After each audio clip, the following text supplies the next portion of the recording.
Hello. हाँ भाई। Hello everyone.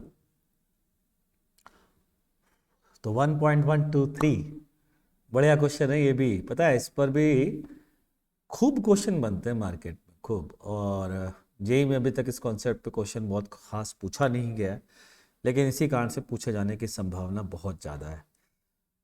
तो और इसमें गलतियां भी बहुत करते हैं बच्चे।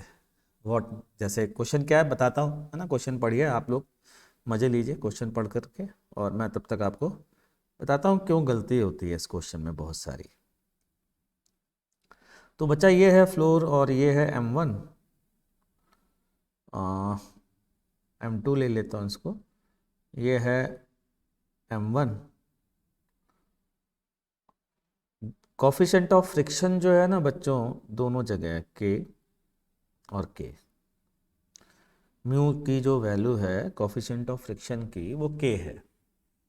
अब क्या कह रहा है कि ये कह रहा है कि what minimum constant force has to be applied in the horizontal direction to the bar of mass M1।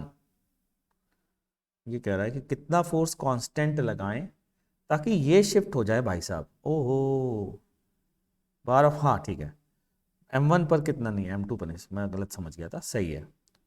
M1 पर मिनिमम कितना कांस्टेंट फोर्स लगाएं ताकि M2 जो है ना वो शिफ्ट हो जाए, डिस्टर्ब हो जाए, हिल जाए। मिनिमम है, ध्यान रखिएगा, मिनिमम।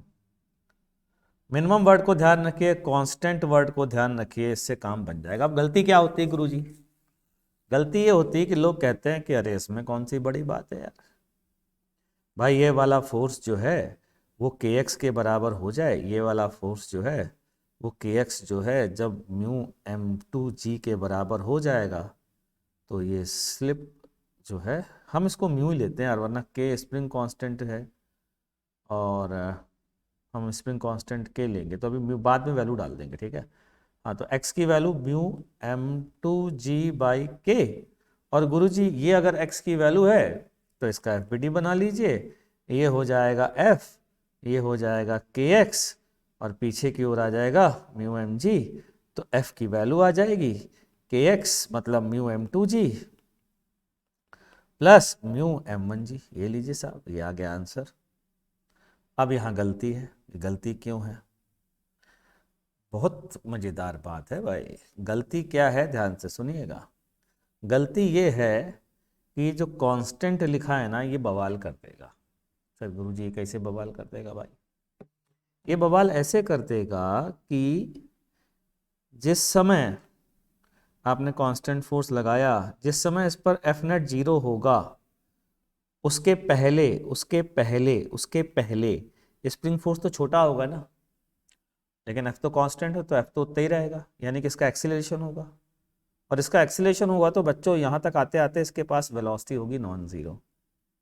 और अगर वेलोसिटी नॉन जीरो तो यहाँ रुकेगा ही नहीं, यहाँ रुकेगा ही नहीं। तो आपने जो कहा कि इसी जगह पर आपने जस्ट इक्विलिब्रियम तक पहुंचने पे आंसर बता दिया, जबकि अभी तो ये और खींचेगा। अभी तो ये और खींचेगा, तो बताओ बच्चों कब तक खींचेगा? जब तक फोर्स जीरो नहीं हो जाता या जब तक वेलोसिटी जीरो नहीं हो जाती? वेलोसिटी जीरो, तब तक ये चलता रहेगा जब तक इसकी वेलोसिटी जीरो नहीं हो जाती। उससे ज्यादा नहीं जा पाएगा, इसकी गारंटी है। तो उस जस्ट मूव कराने के लिए मिनिमम फोर्स की अगर बात करें तो लिमिटिंग केस, तो जिस समय इसकी वेलोसिटी जीरो हो बच्चों, उसी समय भाई साहब जो है ये चल दे तो अपना काम बन जाएगा।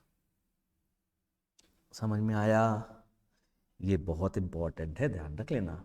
तो इक्विलिब्रियम पर नहीं करनी है कंडीशन, कहाँ लगानी है? Velocity zero. और वेलोसिटी जीरो होने की बात है किसी लोकेशन पर, तो क्या लगानी चाहिए बच्चों? Work energy theorem. चलिए शुरू करें। तो शुरू करते हैं। तो जिस समय ये भाई साहब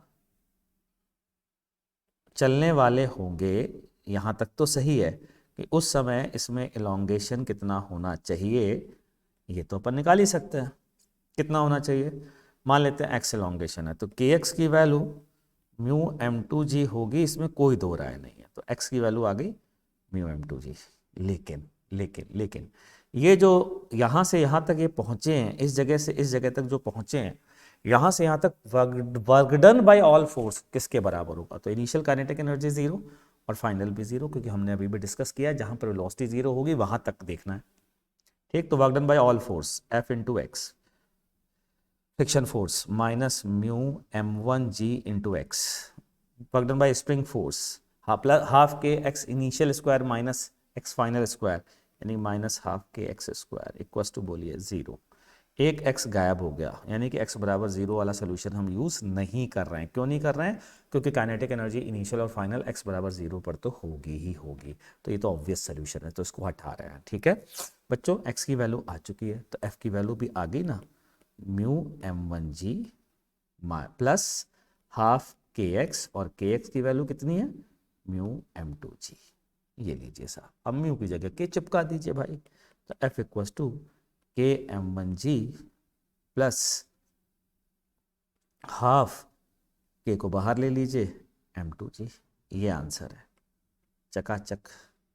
तो इंपॉर्टेंट बात समझ जाइए, वर्क एनर्जी थ्योरम से ऐसे क्वेश्चन को करना है जिनमें मिनिमम चलाने की बात की जाए, ताकि जब स्प्रिंग में इलोंगेशन मैक्सिमम हो तब m1 block m2 block just move करे। उम्मीद करता हूँ मैं आपको ये सोल्यूशन समझा पाया हूँ, मज़ा आया होगा आपको। तो मिलते हैं नेक्स्ट क्वेश्चन के साथ, तब तक के लिए टाटा बाय बाय।